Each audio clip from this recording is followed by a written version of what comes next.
The Constitution of India, Preamble.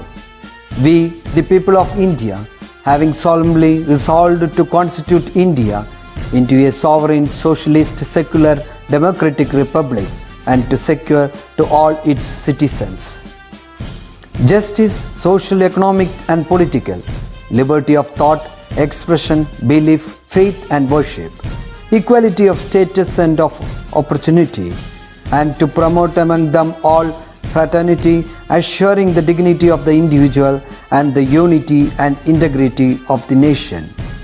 In our Constituent Assembly, this 26th day of November 1949, do hereby adopt, enact and give to ourselves this Constitution.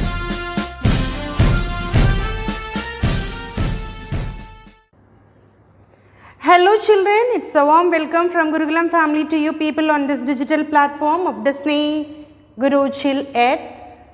Hope you are all having a good time at home. And it's after a long break I have joined you in this virtual platform. Let me begin my today's session with no delay. I hope you are very much aware about the syllabus that we are moving with. It is with Unit 4, Live and Let Live, the second chapter, Rise. Today we are going to begin with. You can see a good background, a greenery background.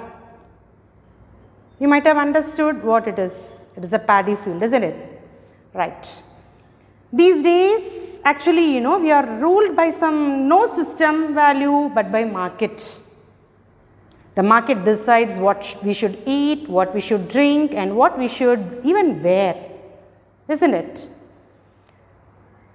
It even decides how we should worship and how we should behave in our families. Everything is taught and everything is turned to be a business. In the past, people cultivated food crops and most of the things they consumed came from their own farmland. But today we survive on fast food. Isn't it, children? Am I not right? Yes. Fashion designers decide what we should wear. Soft drink companies decide what we should drink.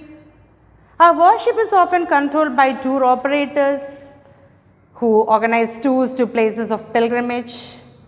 The gold and the diamond merchants decide how we should show off our love to the family members by giving gifts on which occasion, everything. Marriages are controlled by videographers, isn't it? Definitely. Markets rule us and we do as they dictate. No other go.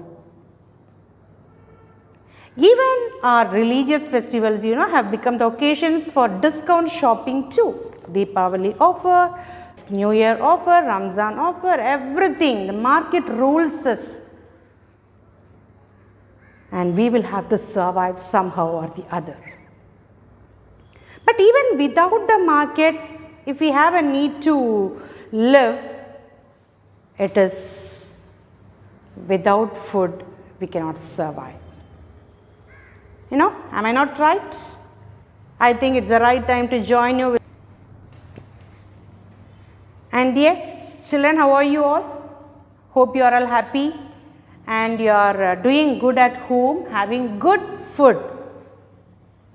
Actually, this COVID pandemic period taught us to have homemade food instead of we people going behind the fast foods as well as the platform foods. We had a good time trying all the recipes at home when we were in the lockdown period. And today we are going to see a poem, Rice. Okay, before that, let me ask you one question. After seeing this image, what do you feel? A greenery? Of course, it is a paddy field, isn't it? And especially Malayalis love nature. Don't you agree with that? And I think it is a great privilege for Malayalis alone, and it is known as God's own country, and everywhere it is spread like a green velvet with mountains, valleys, everything, Yes, but Now you can feel or now you can think about how the life of Malayalis even have changed a lot. We have been influenced with the modernity. Though we uphold tradition, culture, everything, but still influence of modernity is slightly high in the life of Malayalis. And also rice. Rice. Malayalis are extreme lovers of rice. Rice eaters. Wherever we go, we will go for finding out the hotel, Malayalis hotel. We need rice or idli or sambar or all those things. Isn't it? Today we are going to see a poem, Rice, written by Chemanam Chakku and translated by Ayyappa Panikkar. Shall we see who Chemanam Chakku is and Ayyappa Panikkar is?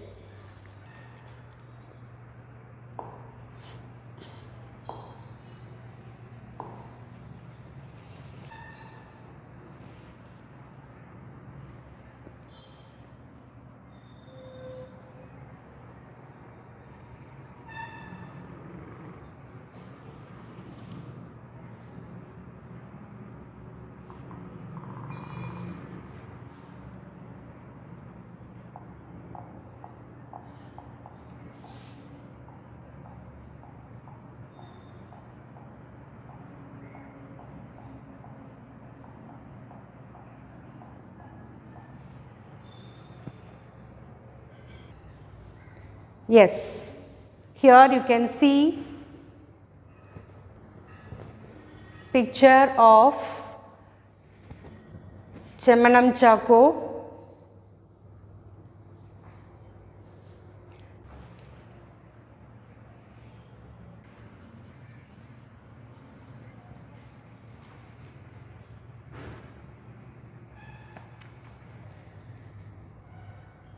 Yes. Shall we see now who Chemanam Chakku is? Chemanam Chakku is an accomplished poet associated with Malayalam literature, one of the legendary writers of the Malayalam post-Indian independence. He is known for his satire takes on different subjects, a winner of countless awards and recognitions. Chakku was conferred with a Lifetime Achievement Award for the Literature by the Kerala Sahitya Academy in 2006. His anthology of poems, Rajapada, won the Kerala Sahitya Academy Award for the year 1977. Deeply influenced by Kunjan Nambiar, not many Malayalam poets have employed satire and humor this extensively and effectively in poetry other than Chakku. Chakku was born on March 7, 1926 in Mulakulam village of present day Kottayam and Ernakulam district. After schooling from Piravam, his nearest place, he joined University College Thiruvananthapuram for Malayalam literature and won first rank. Later, he worked as a Malayalam professor at Mar Ignatius College, Thiruvananthapuram. He published his first poem at the age of 20 in 1946. The poem was titled Munnottu. Kanagaksharangal, published in 1967, was one of his popular poems during his first phase of writing. Since then, he regularly published poetry works. Many of his poetry works have been the part of academic studies of schools and universities. His thought-provoking poem Mummy is a satire take on Indians' acceptance of British culture and mannerisms. Very soon, Chakku earned recognition as a satire poet of Malayalam literature and rose to fame. Chemanam is his pen name. His works were often compared with legendary Kunjan Nambiar for his satire take of social life and evils. Some of his published poetry collections include Ottayal Pattalam, Bhumi Kulukam, Dukkathinte Chiri, Astram, Akshara Poratam, Narma Sangadam, Nillu, like that it goes on. And out of it, today we are going to see the translated version of Nillu.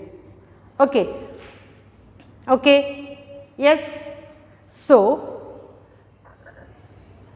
it is actually written this poem Nellu is actually written in Malayalam and it is translated to English as Rice by Chemmanam Chakku. So, we will see who Ayyappa Panikkar is.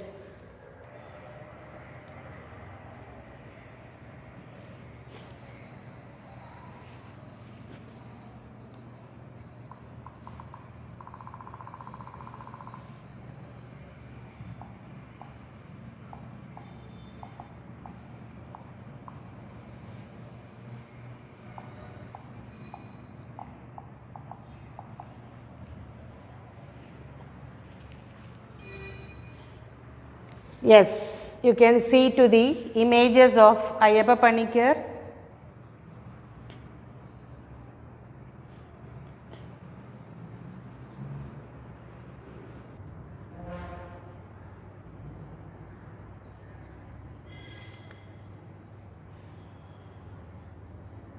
Okay, so this is Ayyappa Panikkar who has translated the poem Nellu to Rice in English. Okay. The source on 12th September 1930, Dr. Ayyappa Panikkar was born in the village of Kavalam in Kuttanad, Kerala. He is counted among the leading poets of modern Malayalam and has been regarded as a legendary teacher of English literature. Dr. Panikkar is a pioneer of modernist outlook in the literary milieu of Kerala, and as such his work has greatly influenced the intellectual and cultural spheres in Kerala. He obtained his doctorate from the University of Indiana, USA. Dr. Panikkar's doctoral dissertation was based on the poetry of Robert Lowell and it's supervised by Professor Robert E. Gross. And it goes on, he has completed his research in Harvard University. He made acquaintances with the internationally renowned poets and also visited so many universities in USA. And he started, now Dr. Panikkar started writing poetry at the young age of 16 and soon he got published in the prestigious Madhubhumi Weekly. While studying at the Malabar Christian College, his Malayalam tutor, Mr. Surya Munshi, anticipated the talent in young Panikkar and provided mentoring and encouragement. Paninir Puvu, a collection of his poems, was published in 1947 and this was endorsed by Mr. C.S. Subramanian Poti with a foreword. Initially influenced by Changambura to a great extent, Dr. Panikkar later shifted his focus onto modern poetry. His masterpieces include Gotrayanam, Kurukshetram and his collection of poet Kavita Samaharangam.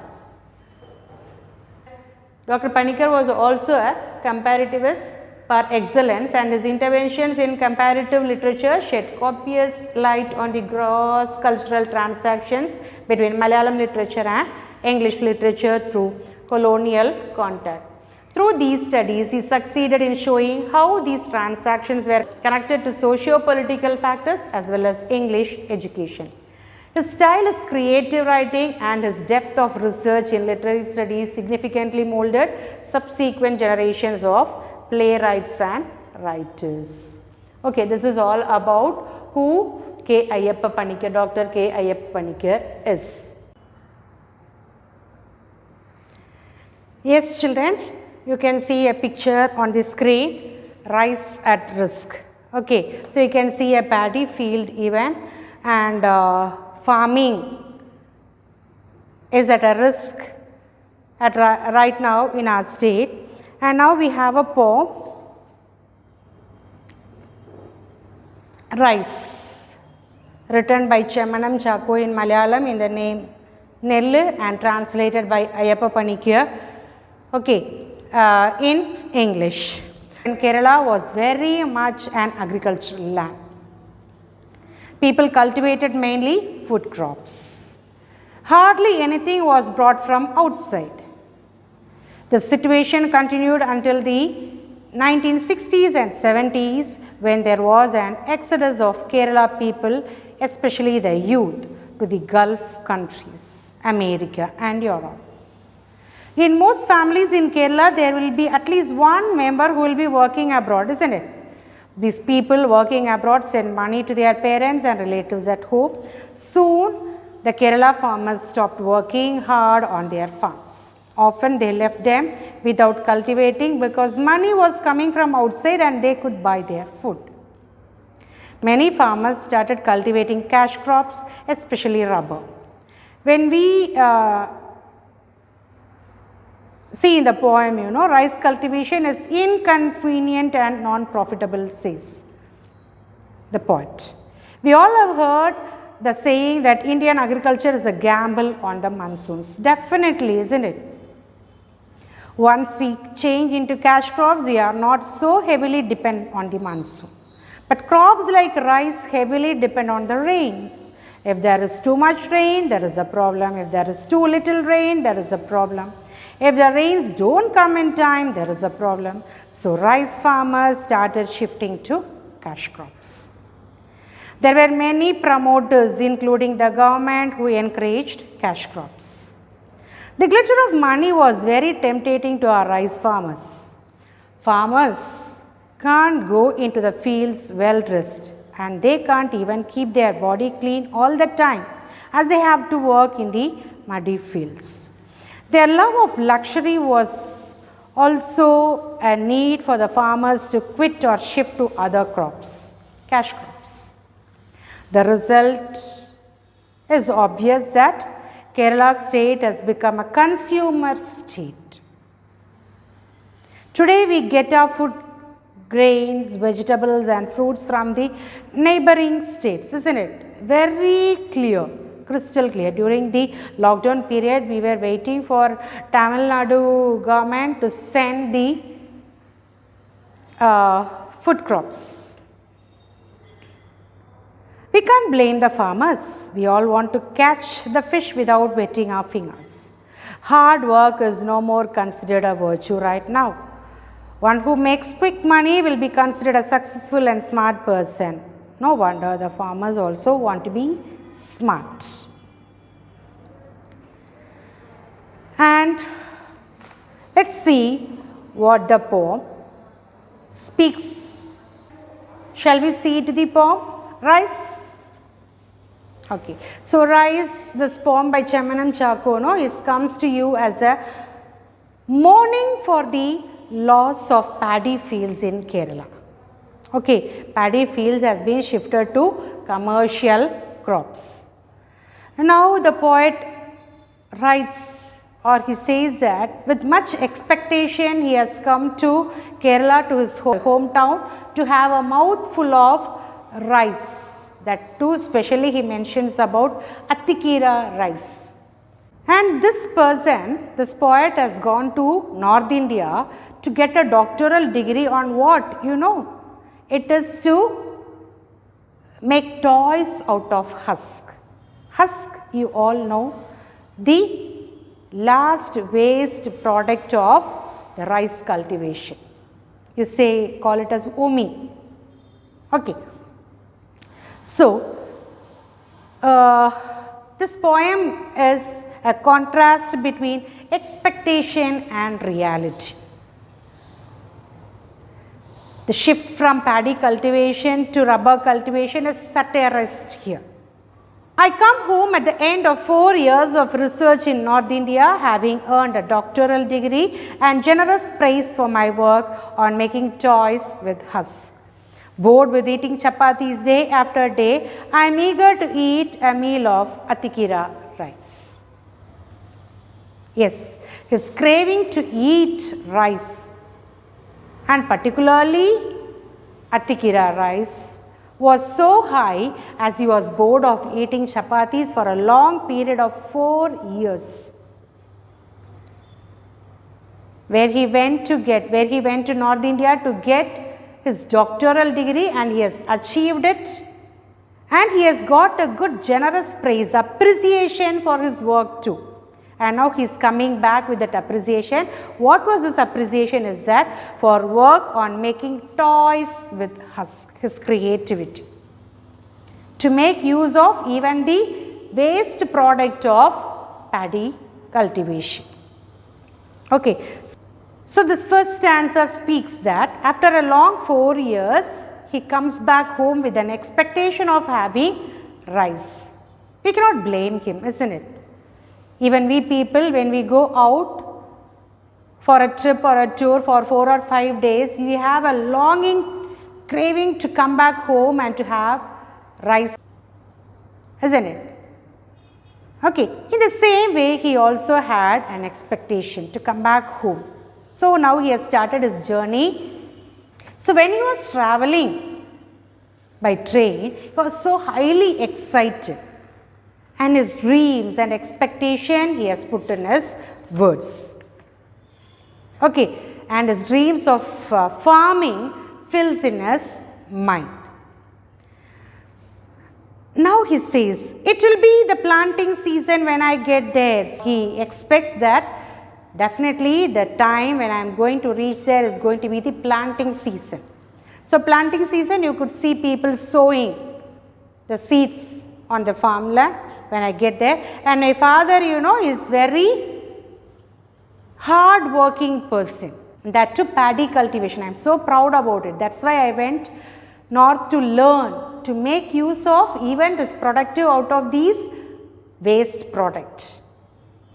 My father, you know, is a hard working person, so he will not only make others work in his field, but also he himself get into the task, so that his handloom dhoti, you know, will be stained with yellow mud. Excited about the waters of Varanangal Canal. Definitely this farming is, as we have said in the introduction, farming is highly dependent on monsoon. Otherwise, water from the dam, irrigation purpose should be full-fledged, or else heavy rain and no rain will be a problem for this cultivation. So excited about the waters of the Varanganal Canal will greet me from the fields below the house. So field as well as my house is very nearby. It shows the tradition of running this farming for generations after generation. Okay, so my father will definitely come out of the farmland to greet me from the field below our house amidst the shouts of ploughing with several oxen. While ploughing, definitely there will be a sound, and with his oxen, from there he will come to greet me. The oxen will stop when they see me. Again, the next expectation is about his oxen, he says. Even after 4 long years, they will have the ability to recognize me.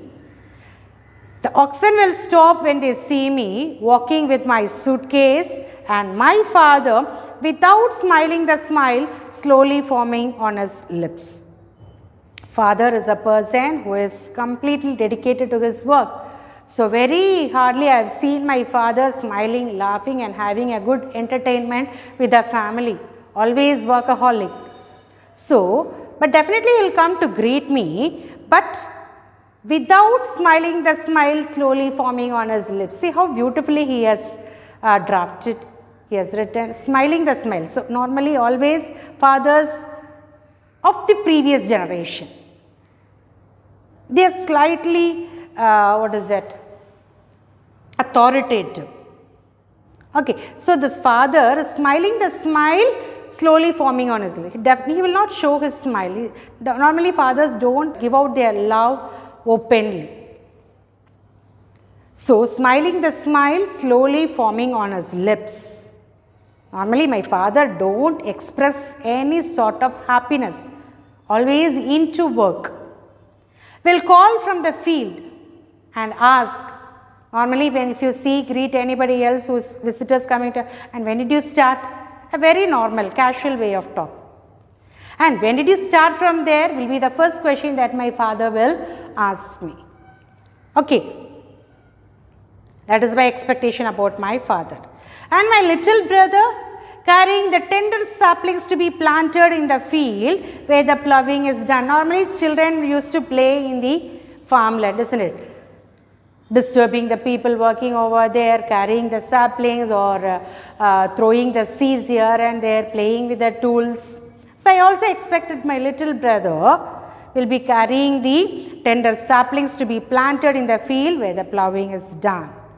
Will run when he sees me with excitement, because after a long time he is meeting me, and so with much excitement he will run while seeing me, and he will call out loud within earshot. Earshot, chevi pottunna pole, earshot, with a sound like a cracker of the house. Mother, brother is arrived. ആ sound ചെവി പൊട്ടിപ്പോകുന്ന പോലെ ഉറക്കെ നിലവിളിച്ചുകൊണ്ട് അമ്മയുടെ അടുത്ത് പറയാനായിട്ട് ഓടിപ്പോകുന്നുണ്ടാവും. ഇതാണ് expectation. Okay, walking cautiously along the dyke. Dyke വരമ്പ്. So I have to walk through the dyke and reach my house. So as it is a planting season, normally baskets of seeds will be kept there and all the tools will be there. So I have to walk very carefully, letting not the basket to fall down, or it should not, my arrival should not disturb the work of the people over there. So walking cautiously, very carefully along the dike, so as not to upset the basket full of seed, I will reach home in time. Oh, to think, even it is so nice. I'll reach home in time at last, just as my mother drains a well-cooked rice. So I expected my brother, father to be, and what my mother will be doing. So the moment I reach my house, my mother will be ready to serve me the well-cooked rice of Attikira. So even the fragrance or the aroma of the boiling of rice. So even thinking is so nice. So train, oh train, will you run a little faster? ഇന്ന് വേഗം പോയിക്കൂടെ, എനിക്ക് വേഗം പോയി എൻ്റെ അമ്മയുടെ അടുത്ത് പോയിട്ട് ഒരു വായിച്ചോറ് ഞാൻ ഉണ്ടോട്ടെ. Oh train, will you run a little faster, let me get home quickly and eat my fill. എൻ്റെ വയറ് നിറച്ച് ഞാനൊന്ന് കഴിച്ചോട്ടെ. Anxious to reach home so fast. ആലോചിക്കുമ്പോൾ നമ്മുടെ ട്രെയിൻ എത്രയും മുന്നേ നമ്മുടെ മനസ്സെത്തിയിട്ടുണ്ടാവും അല്ലേ? അതുപോലെയുള്ള അവസ്ഥയിലാണ് the poet is writing. O train, he asked train, please can you run fast, എനിക്ക് വീട് വേഗം എത്തണം. Okay, so this is the first part of the poem that speaks about the expectation of the poet. And now comes the plight of the farmers, where they were forced to shift from paddy cultivation to rubber plantation. Now the poet has reached his hometown. The bus stops on the road across from the house. Stop ഒക്കെ പറഞ്ഞു ഞാൻ ഇറങ്ങി. When I left this place, only palm thatched houses could be seen in the distance on the right. But now there is nothing except for the trees. I was worried. What happened? Have I come to a wrong place? How the place has changed. I was worried. I was awestruck. I was shocked. Rubber plants twice my height now stand in rows around me on the ridge, on the elevation. So normally rubber trees will be planted only by the slope, isn't it? Yes, where Modan and Vellaran used to be sown. Modan and Vellaran, it is the varieties of paddy, and confuse my path as I walk home. I was doubtful whether I am at the right stop or not, whether I have reached the right place or not. When I left from this place, I have seen only palm thatched houses at a long distance. But right now, nothing can be seen, only tall trees. In the place of the agricultural land, I could see tall trees have grown. So it confused my path. There is no bustle of men below. I was so excited. Each and every moment I was traveling to reach my hometown, I was excited. Each moment I have dreamt a lot. I was dreaming and I was imagining how beautiful, how wonderful it's going to be after my long visit. There's no bustle of men below. I was expecting earlier, no, my father will be working with all the people, ploughing the land with so many oxen. but nothing I could see, no plowing, no shouts. When I look, the whole field is planted over with arecanut palms. Arecanut paakamaram. Okay, arecanut palms. And in the corner, along the canal, stand the dealwood trees. Dealwood trees, it's those trees, soft trees that are used only for the purpose of business. Okay, it is like pine, fir, all those things. Okay, so I was excited about my first entry to my house, but I was shocked, I was disappointed. I can see no busy activities, no hustle and bustle was experienced, felt. Now very slowly I enter the house. Beyond the southern wing, വടക്കോരം തെക്ക് ഭാഗം എന്നൊക്കെ പറയാറില്ലേ നമ്മൾ നാടൻ ഭാഷയിൽ അല്ലേ? ആ പടിഞ്ഞാറ് തെക്ക് എന്നൊക്കെ പറയും. That's what southern wing. My father is watching them fix up the machine. അവിടെ എൻ്റെ അച്ഛൻ was very busy working with the machine. I was surprised to see my father working with the machine. I have not seen him working like this before. I have seen my father working on the mud land, and even I was expecting my father in such a way, stained with yellow mud. I was expecting my father wearing a dhoti stained with yellow mud. But now he is in white and white, no mud, nothing, and he was working with machine. I have not seen my father ever before like this. For what for? For making rubber sheets. How happy and contented the look on his face. I was disappointed to see my father's face like that. I was expecting my father without smiling, the smile slowly forming on his lips. But now I can see a contented face of my father. And very proudly he says, you know, my father says with obvious pride, obvious very clearly, he is very distinct. Says, son, he says, son, we have stopped working on all the rice. It was quite inconvenient, you know. The father gained nothing. Son, we have stopped working on all the rice. It was quite inconvenient. The farmer gained nothing. Only fools turn to rice farming for gain. He says that only fools will turn to the rice farming for gaining something, to get a good yield or to make money. Only fools. So see to his notion how it has changed. It is better money now. What good times. Earlier when I was doing rice cultivation, yes, it was good, I was working, but I was not able to make a good profit. But now I can make better money. What good times now I enjoy, you know. The government gives rice to those who don't have paddy fields. Why do you worry? If you don't have rice fields, paddy fields, government is ready to give you rice. Then why do you bother? Why do you want to work? Think about the season, monsoon, people to work, or even about the financial status, all those things. No need to worry.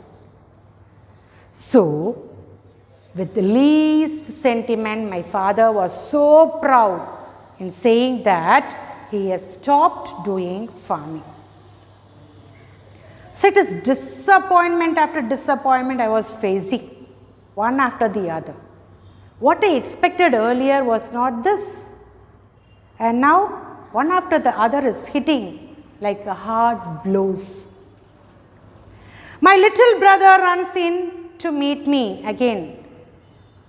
I did not lose my hope. I was expecting my brother. My little brother runs in to meet me. I, eager to have a full meal of adhikara rice, already I am with a craving to have rice. I was shocked to see my younger brother running inside, having bag full of ration for the whole family, and that too when he tripped over something and fell down, I found the bag full of wheat scattering all over the yard. He is carrying the rations for the whole household. he trips over something and scatters the wheat all over the yard. How bad he would have felt, you see. Can you imagine that? First stanza itself he said, bored of having chapatis for the long 4 years. Now I come back home and my main purpose is I went there to do my doctoral degree. Yes, that's right. I am successful even in that. But once when I come back, my first dream is to have a mouthful of Atikira rice, to my stomach full. And now the satirical form of the poem emerges. Above us a ship of the sky roars northwards. Ship of the sky, aeroplane. Drowning my brother's loud cries. It is like a satire, he says. It is flying with a sound, and that sound sings the cry of my brother. The chief minister is off like an arrow to the center to clamor for more grains. Our chief minister is off like an arrow to the center, to Delhi, to clamor for more grains. Clamor, ask for more grains. Now flying high above the cash crops. So, it is not the problem of our state. We have everything in plenty, but we don't have people to work over here. Okay, so the Kerala for more grains, now flying high above the cash crops, now growing tall like the trees. Since no one here promotes the rice farming.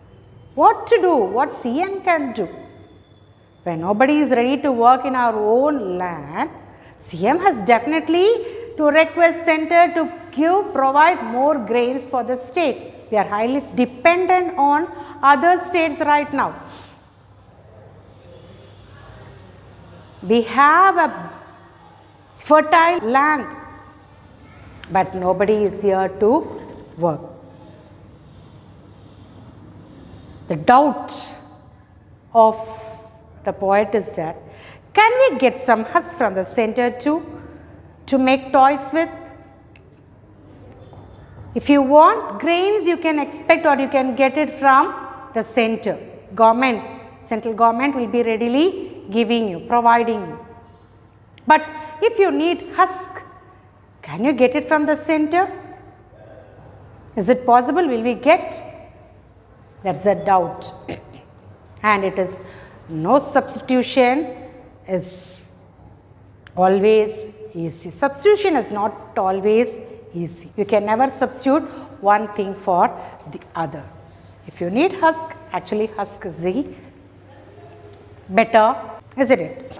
Actually, the purpose of the poet to do a research over this topic, to make toys out of husk, is actually to reduce the unemployment, to give work for some people, to produce income as well as for employment. But now, what is the use of this doctoral degree for the state if you have no agriculture, if we have no farming? So, it becomes of no use. It comes of no use. It was in vain. When he did a doctoral degree, it was in a vain. Actually, the stanzas are irregular. Okay, sometimes 4 lines, sometimes 5 lines, and it is not in a systematic form. It is in a free verse. Okay, and the style is like prose poem style. Actually, the poem ends by making us to think over the system on which we are working with. He has done a great job. Chemmanam Chakono, the poet, has done a good job to make people understand how the farmers have changed from a simple people to the shrewd people of making commercial benefits. Okay, poem is very simple. So now we would have understood how important is agriculture for a land, because without that it is very difficult for us to survive. Without food, how can we live? And a society can survive with healthy people and people with good mind, and that happens only when we have good healthy food. So stay happy having homemade food, and promote agriculture even at least in the future. Right now we can begin. Okay? Yes, thank you for listening.